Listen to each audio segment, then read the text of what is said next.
J. Edwards, Sprite Training. Today I have a question from a guy called Andrew Sweeney. Hey man, love your page. I'm a 100 to 400 meter sprinter currently in season and competing weekly. Didn't get much resistance training done this year, but I'm strong in Olympic lifts and my conditioning. Just wondered if there is any resistance training you found works well with long sprinters. I can break this question down into various few different ones. But let's look at, we didn't get much resistance training in this at the start of the season.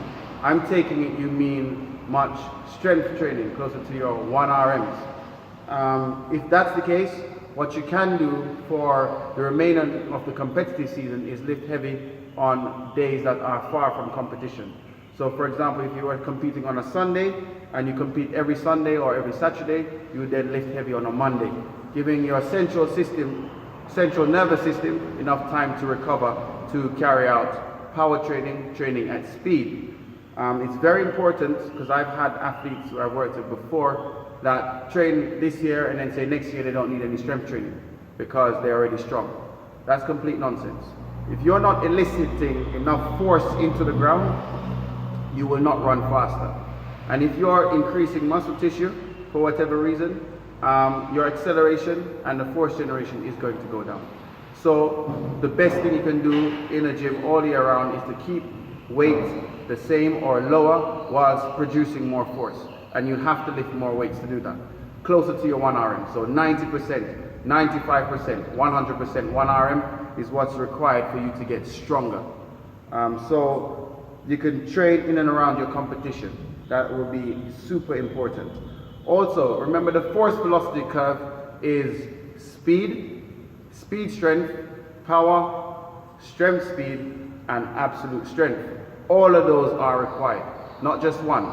So you can't just work on speed strength alone, just looking after velocity and how quickly it's going on. You have to also look at maximal loads.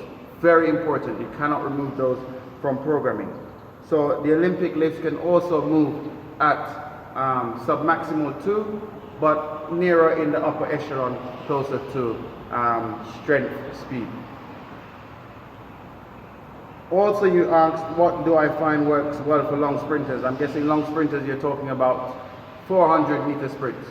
Now, if you look at someone like Van Niekerk, in his record time, you can see he maintained posture in movement for the whole distance. Therefore, he's able to maintain speed over a long period of time. Posture, smaller muscles. Really work on these smaller muscles which require you to use probably bands and require you to use less load. So you can engage these muscle tissue and develop them to keep your posture where it's supposed to be in order to maximize on retaining your speed over distance. Very important posture, because once your posture is compromised, even if you change angles of joints, you're going to lose speed, you're going to lose generation of force. So posture is super important. I cannot give you too much because I don't have you in front of me to look at you as an athlete to say, okay, these are the areas that you have wrong, or I am not able to test you to test how you're moving, so I can't give you too much information. But if you need more info, perhaps I can get some testing arranged for you, or you can send me some test results so I can give you more detailed response. However, just to sum up, guys, do not remove absolute strength out of your program for any point. No athlete is ever too strong. You still need to generate as much force and still try to increase the amount of force you can generate throughout your whole career. Thank you. J. Edwards, Sprite Training.